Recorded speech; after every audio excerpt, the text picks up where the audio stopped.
Hello, and welcome to the Buzzerbeater Show, episode 16. My name is David Jones, and today we're going to talk about the upcoming stars in the NBA. The NBA season is going to start in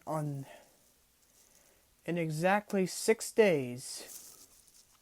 No, actually even 5 days. When this video is coming up, 5 days. And just to honor that, we are going to talk about the upcoming stars in the NBA. But first off, we're going to talk about the schedule and what has happened in the pregame. So, NBA games already started, but it's like pregame, so it doesn't count. And the Mavs played the Lakers. The Lakers lost, but LeBron, he has a gray beard, and he's still dunking like he's a fucking rookie. This is oh my god. This is crazy, dude. He's still I don't know how he does it. I wished I knew how he do it, how he does it. But they lost, but still, he wasn't playing like his best. It's pregame. Nobody cares really about pregame. And today, Friday, I'm recording this on Friday, so on Friday, OKC played Toronto. I'm gonna name the both game. And OKC, sorry. OKC played Boston. OKC won, and Toronto played Houston, and Toronto won. But this is all just pregame. This is not really that interesting. The most interesting part is the schedule. So, on July 30th, the Lakers and the Clippers are going to face off. This is really smart again from the NBA. Like the top teams in the West playing each other. And probably the biggest rivalry in the West. I mean, I don't think that the Clippers and Lakers like each other. Let's be real, bruh. And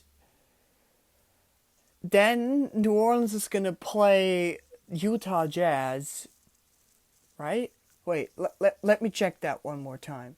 So Zion, I'm pretty sure that New Orleans is gonna play. New Orleans is definitely going to play. But, just wait a moment. Oh no, Utah Jazz and New Orleans, that's right. So, New Orleans and Utah are going to face up at 6:30 p.m. Eastern Time.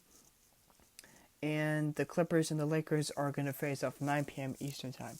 Going to watch both of those games and probably going to talk about those games in the next podcast. And I hope that the Lakers are winning because I like Kawhi, I like Paul George, I just like LeBron more, so yeah. And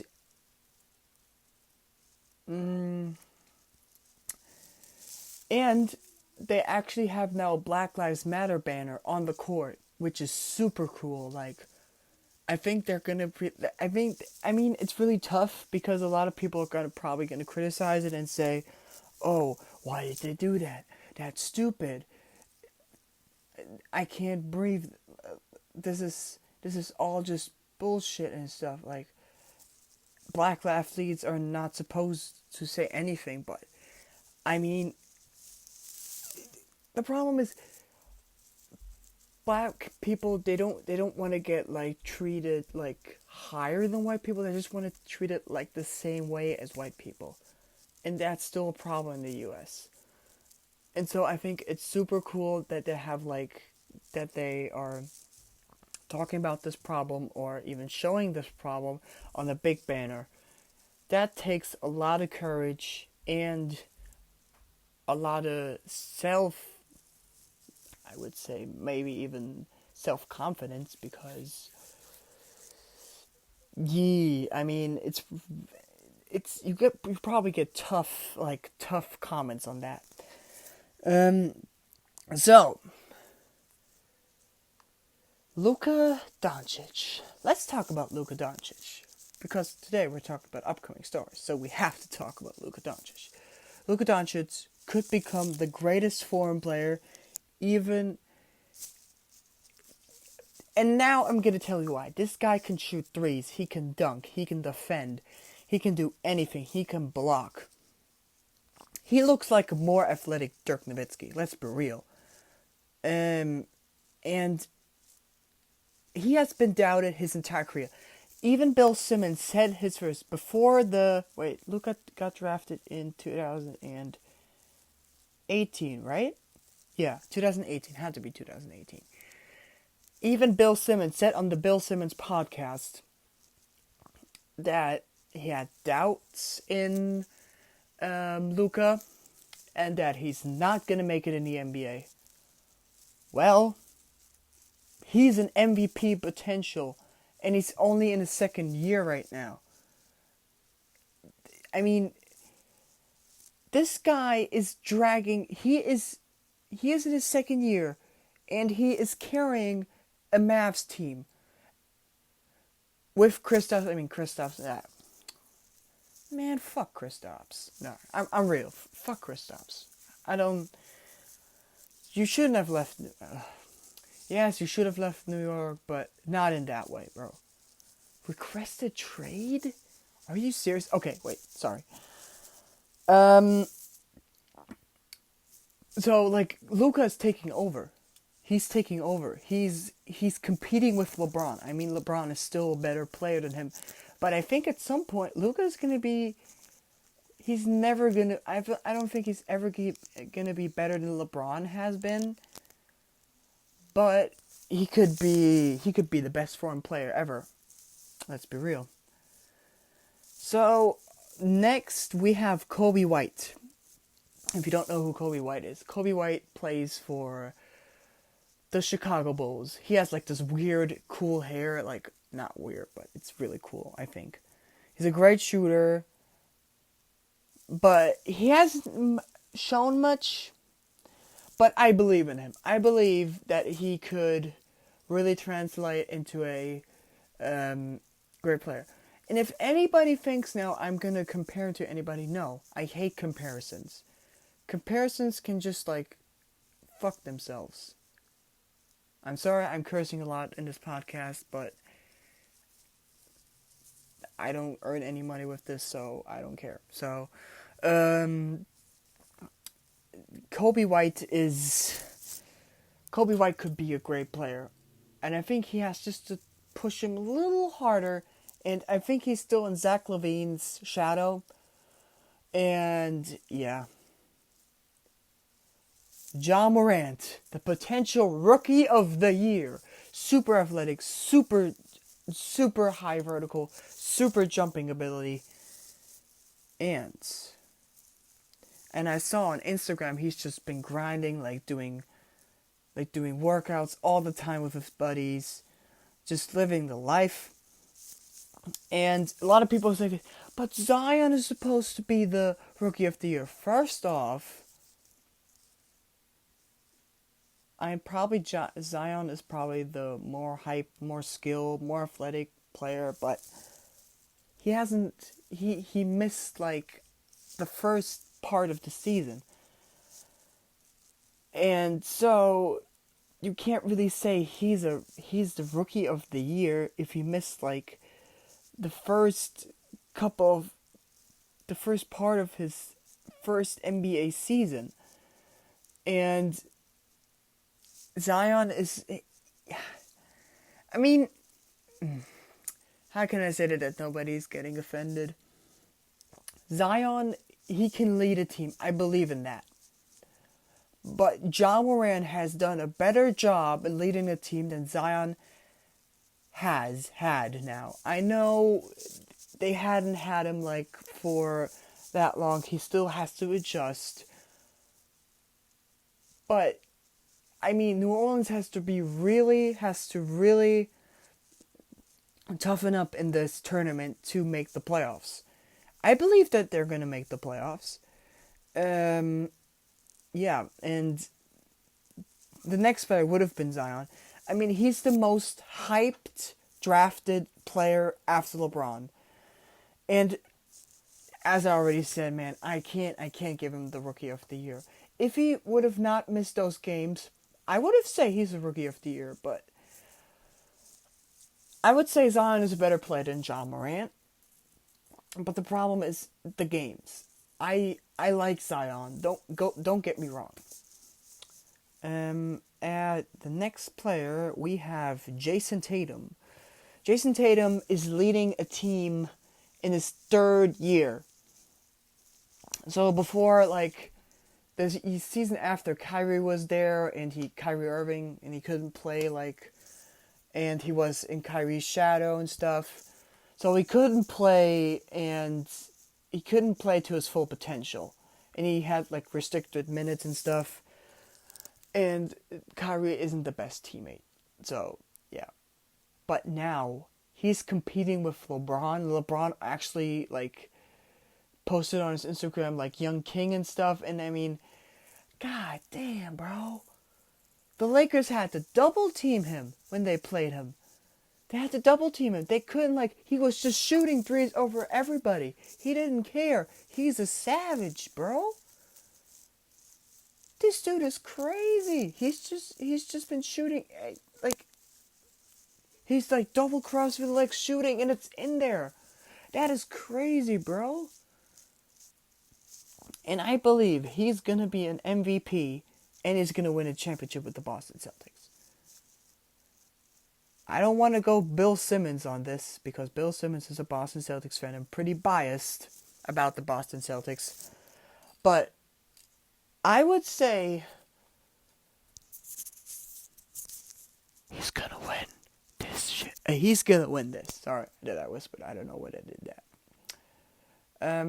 Tyler Hero, Chris Nunn, Derrick Jones Jr., and wait. Yeah. So those three players could be. They're all in Miami with Jimmy Butler.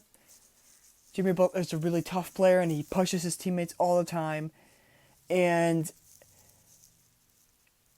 they could really, could put some damage. I know this is a regular season. I know a lot of people even believe, like, oh, they're not gonna win this and stuff, and they're not good enough in the playoffs and stuff. But this is a team that they like each other. They're passionate about winning, and I believe in Chris Nunn. Chris Nunn could have been the rookie of the year this season. And Tyler Hero is just hitting those shots like crazy, but I believe in Miami. Then next we have RJ Barrett on the Knicks. RJ Barrett. This hurts, but I think RJ Barrett has to leave New York to, like, really. I'm sorry, I am a Knicks fan, but they're just wasting his talents in New York. I'm saying this as a Knicks fan. I'm being honest. But this can't work. This can't work. This is too. Nah. This can't work. It's too. He says he's just getting his talents that he has sucked out of it. Like Ntilikina, like Fred Ntilikina, which I'm also going to talk about. Frankie Smokes. Those two players, great players. But in New York, the front office sucks. Our owner sucks. And if all those factors, the coach can't even, like, okay, Mike Miller's an okay coach, but you can't really, like, I don't know if he's, like, going to win a lot in New York. And I think he's going to leave us. I'm sorry, bro. I'm being honest. So next, we have Devin Booker and DeAndre Ayton. both play for the Suns. Oh, right, I forgot about Kelly Oubre Jr. Right? Kelly Oubre Jr., right. Devin Booker once scored, was it 73 points?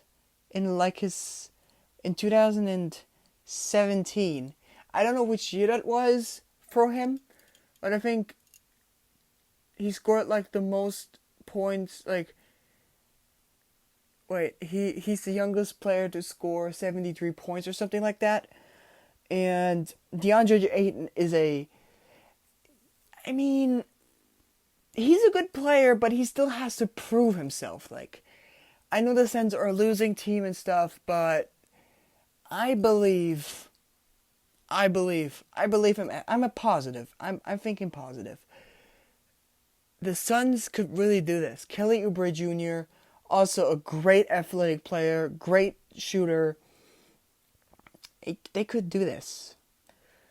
Next, we have Marvin Bagley Jr. and De'Aaron Fox. Why did I say DeAndre Fox? De'Aaron Fox. So, they even have Buddy Hield. I wouldn't say Buddy Hield has already proven himself. He's a great shooter, great athletic dude, and I know I'm saying all the time the same things, great shooter, but it's true. He won the 3-point contest 2020, this year, in Chicago. He won it. Buddy Hield. And DeAndre Fox just made the most. You remember that game where he just threw the ball against the rim from the free throw line and then laid it up for the game winning? That was the smartest IQ play, and he has to do a lot with the YouTube community. He's friends with Jesse Laser, Christopher London, Cash Nasty. I like De'Aaron Fox. And the Kings could do some damage in the West. They still have to improve, but they could do some damage in the West. These are some upcoming stars, and I think the future's very bright for the NBA. So next, we have Lonzo Ball, and also Kyle Kuzma. I know they're not on the same team anymore, but they used to be. So Kyle Kuzma has been drafted in the same year as Lonzo, but Lonzo was more hyped, he came from UCLA. Everybody thought he would be the next Stephen Curry, which is so wrong. He has proved he has a comeback season. He's been doing great. Not great, okay. But Kyle Kuzma has been so much better than Lonzo Ball. First year, he just completely destroyed the competition. He was playing off the bench. He was so much lower drafted than Lonzo. Lonzo was drafted second. And yes, Lonzo Ball. Everybody hyped him up, but he wasn't really that, he's playing now for New Orleans. He was drafted by the Lakers. He's a good backup point guard to Drew Holiday. I'm sorry. That's it. I'm sorry. But Kyle Kuzma, he's great. And the last player would be, Markelle Fultz. He was drafted first in 2017, ahead of Lonzo. Some people say he is a bust because he did some weird things to his shooting, and then he got drafted to Orlando and stuff, but I think he could be something great. He has had a comeback season in Orlando, and if he improves, he could be a great player. That's what I'm going to say for today. So, if you like this podcast, please leave a like. I hope the audio quality is okay. I'm recording with my headphones, so it's not probably the best. Usually I record somewhere else. So if you like the video, leave a like. If you haven't subscribed to the channel, subscribe to the channel. And, of course, turn on notifications. Until next time, peace!